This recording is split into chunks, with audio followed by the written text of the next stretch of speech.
probably the biggest issue that we run across with our women's classes is not knowing how to hold their pistol correctly, right? And so this ends up being kind of a reoccurring problem, because even when they come back and they want to come take the class again in a year or whatever it is that they do, they've forgotten, they haven't practiced enough. So one of the things that you can do to kind of preempt your training and get in front of it is to actually learn how to hold your pistol correctly. So when you come here or come to any class, you're not struggling with those kind of baseline fundamentals. It's a lot like going through driver's ed versus a defensive driving course, right? So when you go through driver's ed, the expectation is that you don't know how to even, start your car. But when you go through a defensive driving course, we expect you to know how to handle the vehicle a little bit. It's kind of the same sort of principle. You'll get the most out of it if you come to those classes knowing the fundamentals and how to grab the weapon, and then we can move through that portion of the training real quickly and get onto the firing line. So for that being said, Amanda Lynn's going to do some demonstration here with the live pistol. So we'll go ahead and check it, make sure it's clear, and she's going to go ahead and show you how to actually hold this pistol so that you can come get the most out of your training. So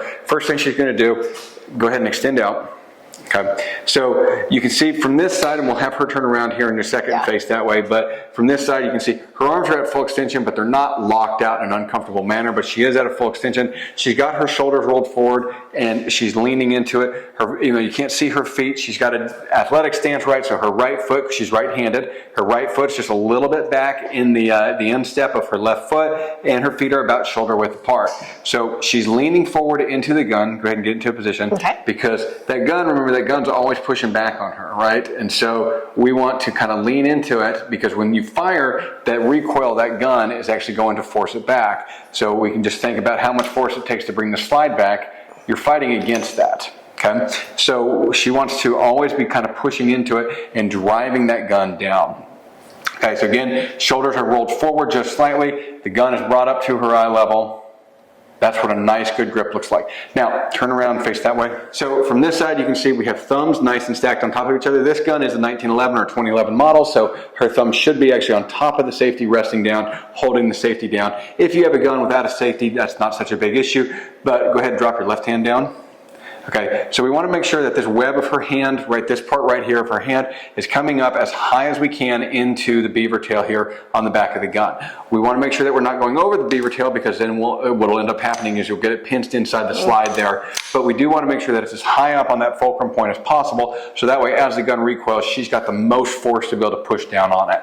This hand is gripping the pistol as tight as she can without causing the pistol to shake. So we wanted good solid grip on it, but not necessarily a death grip. Think of a really firm handshake. Okay, now this other hand, the way to place this other hand, go ahead and make that bladed hand that we've talked about. So you're going to make this hand right here, you're going to point this thumb towards our direction of fire, and she's just going to bring that right in there and wrap those fingers around at the bottom. So you can see these fingers have wrapped around here. Both her thumbs are stacked on top of each other, and that gives us a really good solid grip. Again, body position is really important, but what's most important are baseline fundamentals from here to here. This is the most important part of what we need to get correct. Footwork and everything is easy to fix on the fly.